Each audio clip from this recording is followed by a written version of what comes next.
Hello and welcome back to the channel, and today we'll be looking at one of the most recently released DC TV shows, which is Stargirl.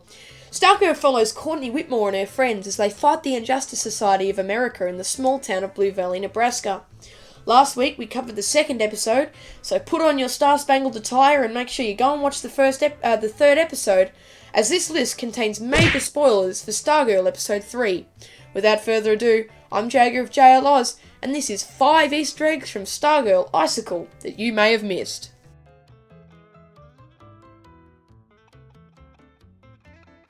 Now this episode is probably my favourite so far, as it focuses largely on the I in JSA.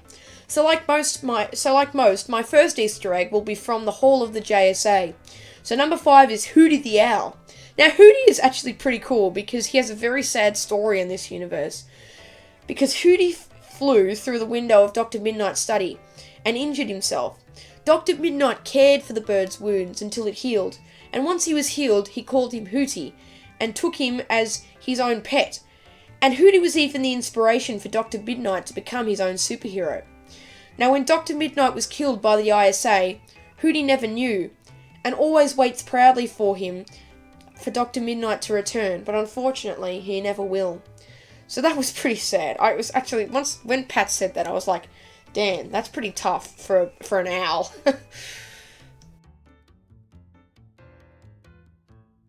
Now for a little update on all of the ISA members' identities and their kids. The Wizard is Councillor Zarek, Brainwave is in a coma, Sportsmaster is Crusher, and Tigress is a teacher. We haven't really gotten anything else on her. And of course, Artemis is a student. We saw her sitting with Crusher and the teacher in the little gathering of the second episode. The Gambler is the head of the American Dream, and Icicle is a businessman. It'll be interesting to see on this point if Henry Jr. does become good or bad, seeing as Stargirl put his dad into a coma. It sort of puts a rift between the good guys and Henry here, so you know, we'll have to wait and see, I guess, but it's starting to form into quite a good arc for Henry. Probably my favourite one of these Easter eggs I love is the homage to Alex Ross's phenomenal artwork for the JSA in the comics. And this is shown on the banners of the JSA members in the hall. Alex Ross has a distinctive, real style looking art, and it was great to see a homage to it for the banners of characters like The Flash, Green Lantern, Dr. Fate, and Hourman. I just love his artwork, and I love this reference, and these are my favourite Easter eggs. This is why I love this show. They're awesome. Now, the reason this one is so low is because I think I haven't really seen it been picked up on any of the research I did. And that is, at the start of the episode, we have a little zoom in on Pat with some big goggles on. And, like, when I saw that scene, I'm like, wait, is that Starman? Are we getting introduced to Starman? But no, it was just Pat. It was just Pat with his welder goggles on. So I think it was either just complete coincidence, or it was a sneaky little nod to Starman, the David Knight Starman, who wielded the comics before Courtney, wielded the staff before Courtney in the comics, and is a main character in Courtney's Stars and Stripes run, her debut comic run. So that was a nice little Easter egg. If that was intentional, well done. If it wasn't, well done again, because people I noticed, so it must be good enough to be noticed by the fans. So yes, another one of those small little Easter eggs to the source material. It's great.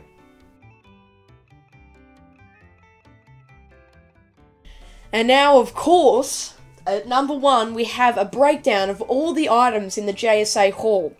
First of all, I'll focus on the items that Courtney took. So Courtney took the cowl of Wildcat, so the little headpiece and the suit. She took the suit and hourglass of Hourman. Of course, we've explored that gives the wearer superpowers for an hour. She took Green Lantern's power battery, which I'm bloody excited for, because I'd like to see a second Green Lantern. That'd be good. Maybe there's like a version of Hal Jordan. I don't know, just speculating here. She took the suit of Dr. Midnight, and she took, as Pat says, the most dangerous item in there, which obviously, again, what is going on with Dr. Fate here, because obviously the Helmet of Fate's the most dangerous thing in there. But he says the most dangerous thing in there was Johnny Thunder's pink pen. Now, I did my research, and basically, this is a little background on the Thunderbolt and what happens. So, whenever Johnny says the words, say you, a homophone of the magical phrase, say you, it would summon the Thunderbolt, who would then do his best to obey Johnny's wishes before retreating into the ink of his pen. This made Johnny into an incredibly powerful hero, as the Thunderbolt, like the genies of the Abraham myth, had few limits on what it could do. Indeed, its biggest limit was Johnny himself, who had to be able to speak out loud in order to command the Thunderbolt, and have some idea of what he needed the Thunderbolt to do. Johnny wasn't very smart, though, and was often tricked.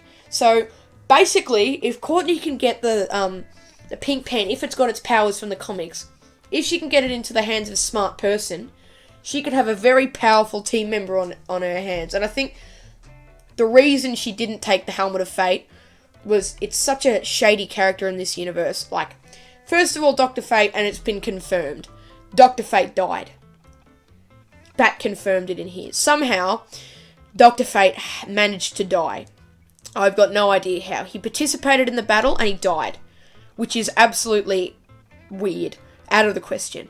I don't know whether Dr. Fate is a severely underpowered individual, where his powers aren't really associated with any of the comics' powers, and he's able to be defeated by E-list supervillains, like the Gambler and the Wizard. I just don't know what's going on. Pretty much, we need an answer to this, because it's just out of the question how you could... It was a question of putting him on the team in the first place. Like, he can't be killed by Icicle. Sure, maybe Darkseid or Mogul. Not even them. Not even them, really, if we're being honest. So I have no idea how Dr. Fate was killed. But, I digress. The other items were, of course, the helmet of Dr. Fate, as we just talked about, and the helmet of the Flash, Jay Garrick's tin hat. That was a really cool... I really liked seeing... I just like seeing them go back to the old JSA, because, I don't know whether I'm going to like the new JSA. Love the old characters, so it's good that they keep returning to them. So I'd definitely like to see more of them, especially someone take up the mantle of Dr. Fate, because I don't care who it is under the helmet, I just love Dr. Fate, as you might have told, as you could probably tell by how biased I am on his power. And that's our list. Let me know in the comments if I missed any of your favourite Easter eggs from the 3rd episode of Stargirl. Stay tuned for more episodes of Easter eggs of this series, of every episode, and make sure you like and subscribe to get your weekly dose of DC, from top 10 lists to character origins. And make sure you hit the bell so you never miss out on one of our videos. Make sure to check out my latest videos, which will be in the end card. Subscribe to Glider Guy and Icy Seal 25, which will be in the top right of your screen. Have a great day, and I'll see you in the next video. Cheers.